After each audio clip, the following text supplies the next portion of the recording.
Hi guys, today I'm going to show you guys number 43 in chapter 5 for the AP Physics C curriculum. So 43 asks us to start off with a forces diagram, and we're just going to draw what the book has basically.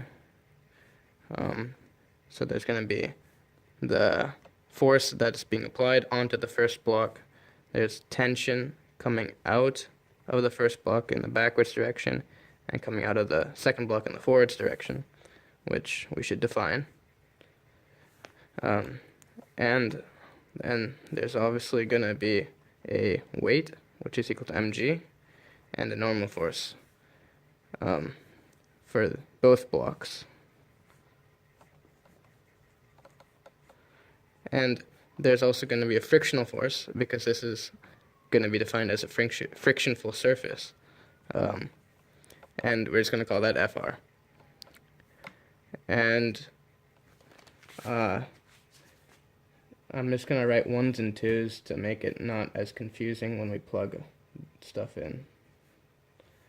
Okay, so now that's the forces diagram. Now we're going to get started with the computational part.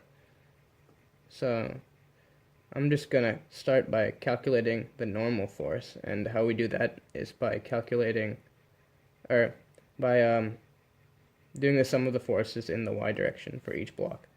So the first block looks like this, and since it's not moving in the upwards direction, the normal force minus the weight is equal to 0.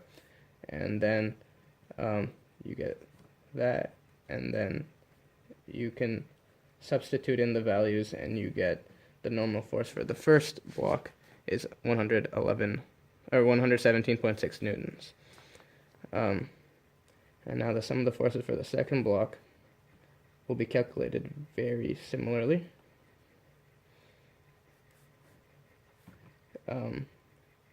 And by plugging in everything, we'll get that number, 176.4 newtons. And now we can go ahead and sum up the forces in the x direction. What's really important with these tension problems is that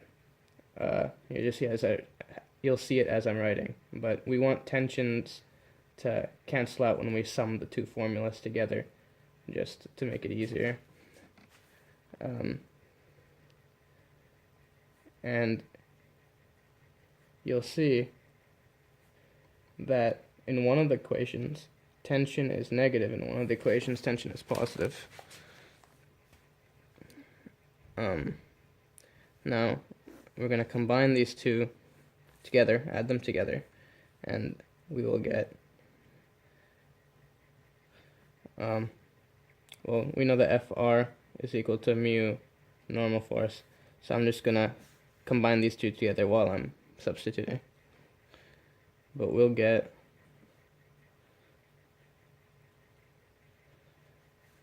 this equation. And if we get this far, the rest is very easy. Now we just have to isolate acceleration, which is just some algebra, and we get around here, and we get our acceleration as 1.287 meters per second squared. And that's the answer for acceleration. And now we also have to calculate tension, but since we already wrote down a equation for tension given constants, or not constants, given, I guess constants that we already know, we can easily just substitute that in. And I'm going to use the first equation because that's easier. And we will get, and all these values were calculated or given. I mean, this value was just given right here, and the others were also given by the problem. And we get the tension's equal to 27.2 Newton.